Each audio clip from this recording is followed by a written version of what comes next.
నిజామాబాద్ జిల్లా దర్పల్లి మండల కేంద్రంలో బీజేపీ జిల్లా అధ్యక్షులు దినేష్ కులాచారి కాంగ్రెస్ గ్యారెంటీలకు పైసభ ఏర్పాటు చేశారు. కాంగ్రెస్ ప్రభుత్వం అబద్ధపు హామీలతో గద్దెనెక్కిందని ఆయన విమర్శించారు.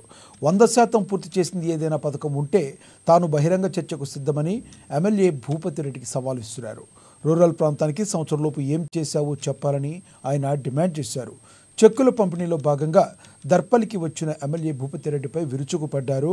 మేనిఫెస్టోలో 1,00,000తో పాటు తులం బంగారం ఇస్తానన్నారని, ఎంతమందికి ఇచ్చారో చెప్పాలని, ఏ ఒక్కరికి ఇచ్చినట్లు తేలినా తాను ముక్కు నేలకు రాస్తానని సవాల్ విసిరారు. ఈయన ఎమ్మెల్యే అయిన తర్వాత 1,00,000 ఎకరాలకు నీళ్లు తేలే, ఒక్క దగ్గర గంట మట్టి పోయలే. ఈడ పోతే మొన్న వర్షాలకు ఇటు వాడి కానీ అటు గడుకోలు కానీ అటు మిగతా దగ్గర కానీ బ్రిడ్జిలు కొట్టుకపోతే గడుకోలు దగ్గర ఉన్న బ్రిడ్జికు రూపాయి పైసలు దిక్కులేవు. గత ప్రభుత్వం ఏదైనా మంజూరు చేసి కేంద్ర ప్రభుత్వ నిధులతో మంజూరైన పనులు తప్ప ఒక్క పని ఈ దర్పల్లి గాంధీ చౌకిలో ఈ ధర్మ సంఘటన దగ్గర నేను నిలబడి మాట్లాడుతున్నా, ఒక్క పనన్నా నువ్వు సాధించావా నేను అడుగుతున్నా. నేను ఇలా అడుగుతున్న కాంగ్రెస్ పార్టీ నాయకుల్ని, కాంగ్రెస్ వారిని.